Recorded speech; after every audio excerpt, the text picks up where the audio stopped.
Hi, welcome to the 6th Avenue Capital, using LinkedIn to generate more and better referrals. I'm Samantha Burr, and I'm the Chief Experience Officer of 6th Avenue Capital. Before we get into the meat of the discussion, just wanted to give you a very quick overview of 6th Avenue Capital and introduce you to David Deutsch, our speaker today. One little bit of housekeeping is that we will not be answering questions on this webinar today, but if you do have questions, feel free to reach out to us at 6th Avenue Capital. You could do that at bizsuccess@sixthavecap.com, and we'll be happy to answer any questions and also refer you over to David. So very quickly about 6th Avenue Capital. 6th Avenue Capital is basically a merchant cash advance company, and our focus is bridging small and mid-sized businesses to more traditional financing. We have a very experienced team that provides quick access to short duration funding, 12 months or less, up to $500,000. And we typically fund within 24 to 48 hours.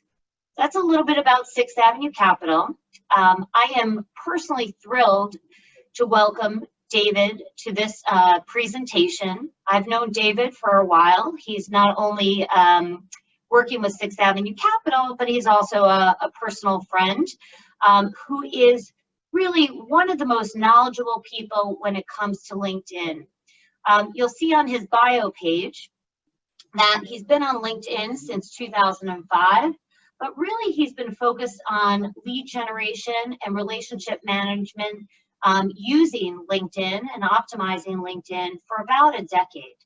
So I'm thrilled to turn it over to David to talk about how to use LinkedIn to mine and manage leads. Thanks, David, for joining. Well, thank you, Sam, and thank you, everybody, for attending today. It's great to you took time out of your busy schedule to go through this with us today. So I'm just going to go ahead and hop right in, if you don't mind. Again, this is me, and I'm the Chief Whatever Officer and co-founder of Snag Software, relationship analytics software. But we're going to talk really about today about generating pre-qualified referrals with LinkedIn. That's what we're going to spend our time with.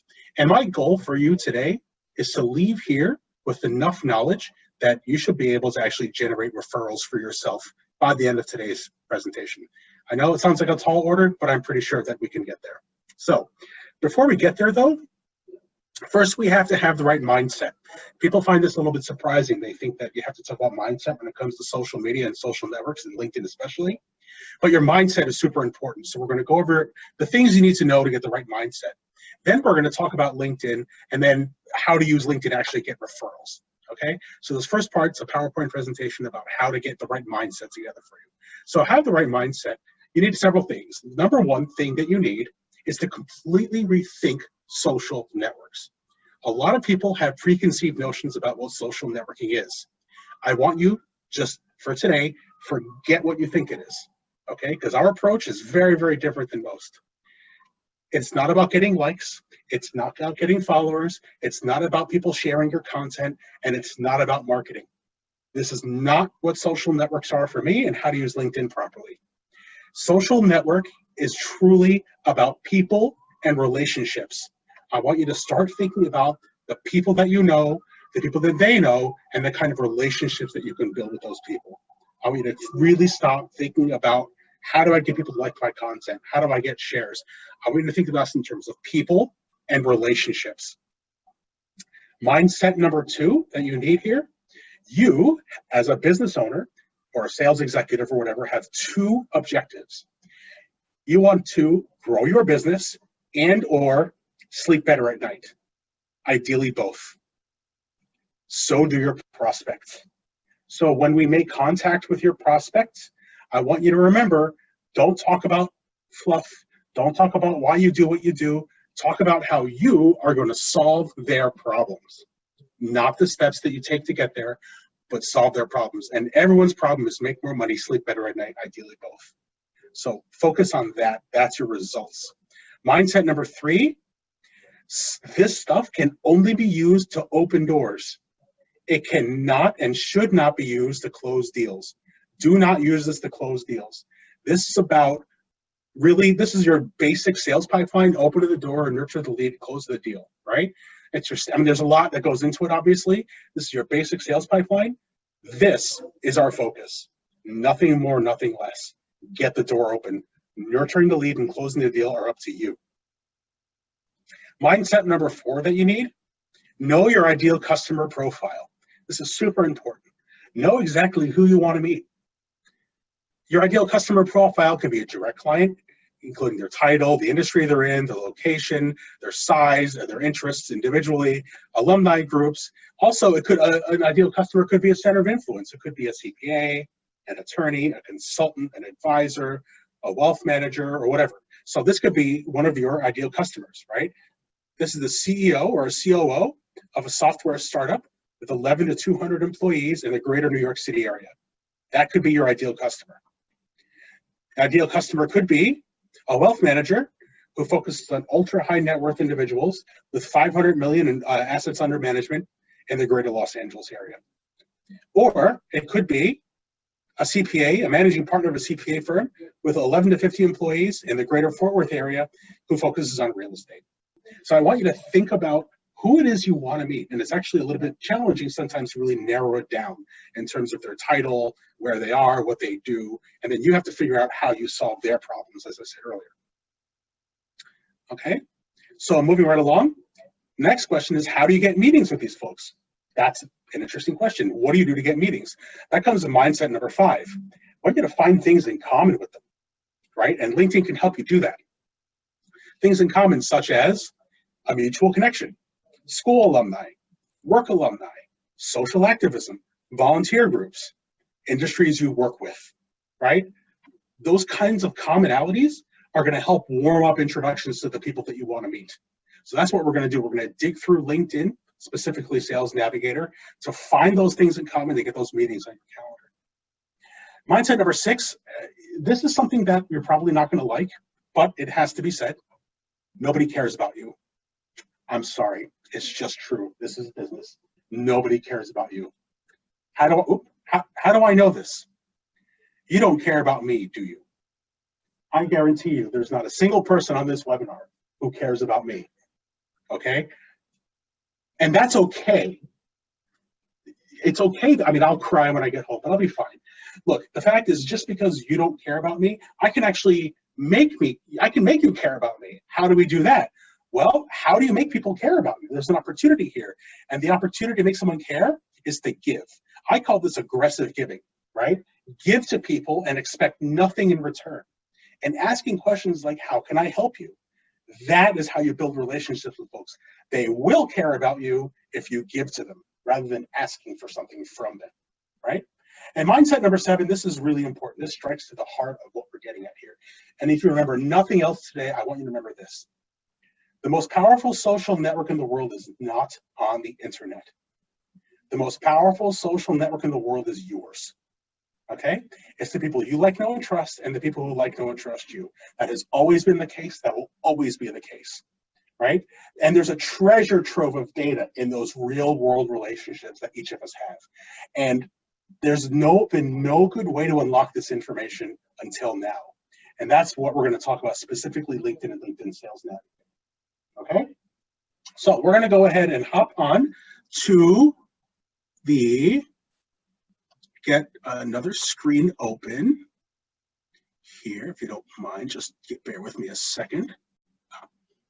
Here we go, my LinkedIn Sales Navigator. Okay, so this is LinkedIn, right? This is what we were talking about earlier, LinkedIn. I want you to take a look at, this is my LinkedIn profile. And notice I have a professional headshot. This is super important. The first thing you need is a professional headshot. Because if you don't have a professional headshot, well, this is a colleague of mine. This is his professional headshot. Okay, in his words, this is a drunk wedding photo. So the question I have for you is, are you going to do business with someone who looks half drunk in an old wedding photo? The answer is no, right? You need a professional headshot first. And you also need to fill out your LinkedIn profile so that it really reflects you and the problem that you solve. You'll notice here that you'll see I have these little weird characters next to my name. I do that because I actually speak a little Mandarin Chinese, and I do that because I want Chinese colleagues to know that I speak a little bit of Mandarin. And if you're, in case you're wondering, this is pronounced Du Dawei, my Chinese name. Du is a 13th century Chinese poet that I adopted the surname for. Dawei here is phonetic for David. It also means big guardian, and it means very sanitary. So you can take that wherever you want with that. And so you'll see this is what's called a headline, right? So this is when I say I'm basically a business yenta, making connections and growing firms with relationship analytics. That's really my role, making connections for folks. And I want you to think about this in terms of the problem you solve, not the steps that you take. Saying you're a CPA or whatever is good, but you really need to focus on is the problem that you solve, okay, when you're writing your LinkedIn headline. And as you go in a little bit deeper and take a look at people's at their experience, right?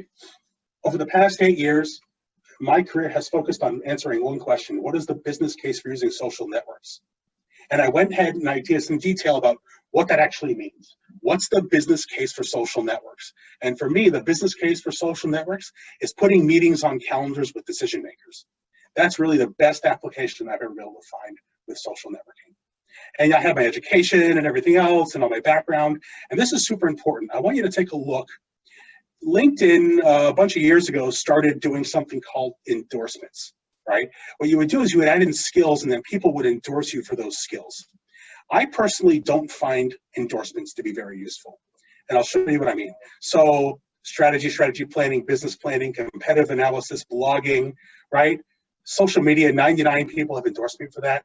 But if you take a look a little bit further down, 31 people have endorsed me for endorsements, okay? So I added a skill called endorsements, and 31 people like me for endorsing people. And endorsing people for endorsing others for endorsements, 22 people. So I'm not a big fan, personally, of endorsements. What's much more powerful is the recommendations. I have over 100 people who have taken the time to write detailed recommendations about me and my work. So if someone's gonna look to work with you, versus not. Someone says, I don't know if I can trust you. I said, look, great, don't trust me. Read the 100 people who have written recommendations about me. Now, you might ask yourself, how did he get 100 people to take the time to write about him?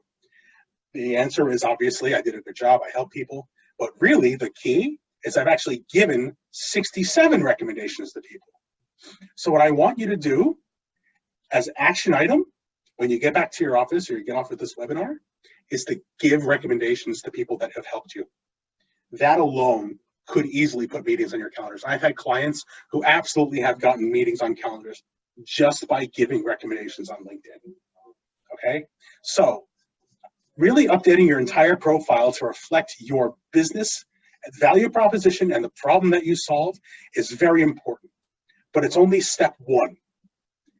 Adding this kind of content without doing something with it is kind of like joining the gym and saying, I'm in shape, right? You actually have to work out to get into shape, all right? So that's what we're gonna focus on next, and that's Sales Navigator. This used to be free, but LinkedIn got acquired by Microsoft and now they charge you money for it. So what I want you to do is you have to pay for it. You get 30 days for free if you use Sales Navigator, but you really, really need to use it to use LinkedIn properly. Now take a look at this. When you look at this, and look, LinkedIn doesn't do a very good job, in my opinion, of explaining its true value to its customers. The true value of LinkedIn isn't status updates. The true value of LinkedIn is actually a little bit hidden. It's up here in this advanced search. See this here in the top right of your search bar? It says search for leads. To me, this is probably one of the most powerful screens for B2B lead generation on the internet. And I'm not exaggerating. Okay, because this is where you find the people you want to meet. Let's say, for example, you want to meet people in the industry of venture capital and private equity. That's a popular one for folks. They have a lot of money, you want to contact them. Let's start with industry and scroll down to venture capital and private equity. That's the first thing we're going to do. Okay, venture capital, private equity. And then what we're going to do, just to see how this works, I'm only going to look at people in my first degree connections, people who I know personally, who are in the venture capital and private equity market. You click search, and it says, I know personally I am connected to 33 people in venture capital private equity, which is not bad. It's not great, but it's not bad. I know 33 folks. Now, what if we expanded that? Let's go back to this other screen. Of course, LinkedIn makes this hard. Let's go back to this other screen. Go back to venture capital and private equity. And I'm going to just do one quick little change here. Venture capital and private equity. Come on. Here we go. I can type venture capital, private equity. The change I'm going to make is my relationship. So I'm not just going to do first degree. I'm also going to do second degree, the connections of my connections. This jumps to 6,451. All of a sudden, I went from 33 to over 6,000 people. Now, that's obviously way too many. So we need to filter this down. When you do the search on the left here, your search criteria changes. So you can change this criteria. We can focus on the greater New York City area. That brings it down to 1,900 and something, 1,948. That's still too big. Let's go seniority level. Let's go owner, partner, and CXO. It's still going to be too big, right? Even so, we're still narrowing it down, right? 1,162 people in venture capital and private equity. Now you can take a look. Now, what's really cool about this, let's say Matt Harris is a partner at Bain Capital Ventures. That's not small, right? I am 9 people in common that I know who are connected to Matt. Without LinkedIn, there's absolutely no way I could have known this. Michelle is someone I met fairly recently, right? So what I could probably do, if I wanted to, was click on Michelle and ask Michelle for an introduction to Matt. That's the key. Here's the thing. I don't do this on LinkedIn. I'll do this on a text. I'll do this in an email. I'll do this on a phone call. I don't use LinkedIn to actually make that happen. What I do is I'll actually reach out to them off of LinkedIn and specifically say, Michelle, do you know Matt well enough to make an introduction? The key is you have to know what problem you are solving for Matt.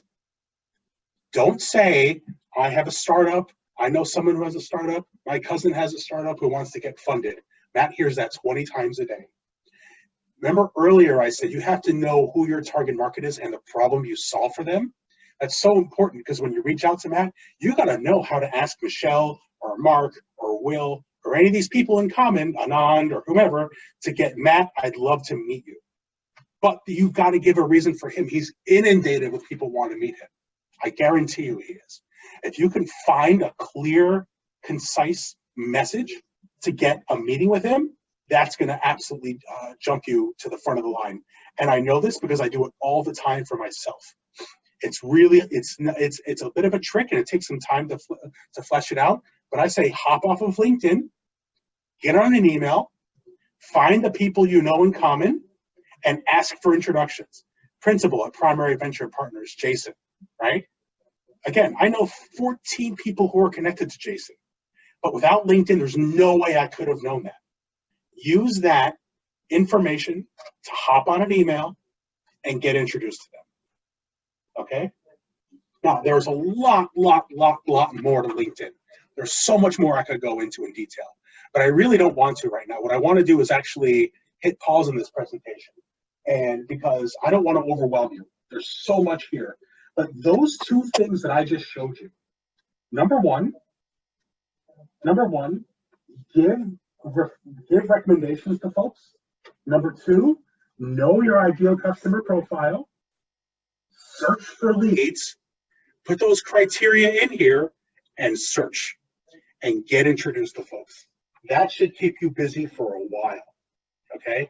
Most of us out here who have been out there for a while know people, but there's absolutely no way we can know who they know until now.